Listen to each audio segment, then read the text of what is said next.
विजयनगर। एक सपना देखना आसान है, पर उसे हकीकत में बदलना चट्टान तोड़ने जैसा मुश्किल। हरिहर और बुक्का के सामने अब यही चुनौती थी। उन्हें एक वीरान और चट्टानी जमीन पर एक ऐसा शहर बसाना था जो सिर्फ राजधानी नहीं, बल्कि संस्कृति और स्वाभिमान का किला बने। खबर फैलते ही दक्षिण भारत के कोने कोने से सबसे बेहतरीन कारीगर, शिल्पकार और मजदूर विजयनगर की ओर चल पड़े। ये सिर्फ एक शहर का निर्माण नहीं था, ये एक यज्ञ था जिसमें हर कोई अपनी मेहनत की आहुति दे रहा था। पहाड़ों को काटा गया, विशाल पत्थरों को तराशा गया और देखते ही देखते प्रकृति के सीने पर कला का एक नया अध्याय लिखा जाने लगा।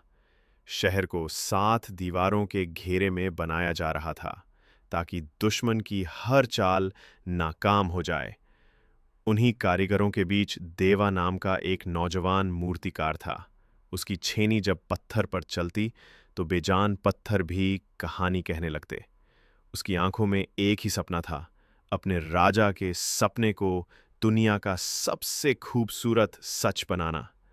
लेकिन जब कोई बड़ा सपना आकार लेता है तो दुश्मन भी सिर उठाने लगते हैं। आसपास के छोटे छोटे सुल्तानों को विजयनगर का ये उदय एक आंख नहीं भा रहा था।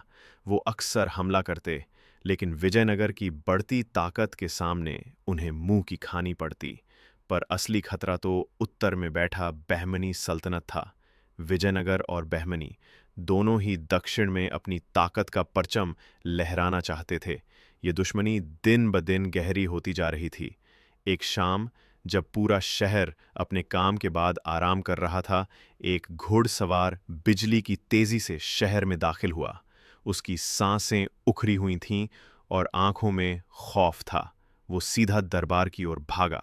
दरबार में पहुंचकर उसने जो खबर सुनाई, उसे सुनकर सबके पैरों तले जमीन खिसक गई। बहमनी सल्तनत ने एक विशाल और क्रूर सेना के साथ विजयनगर पर चढ़ाई कर दी थी।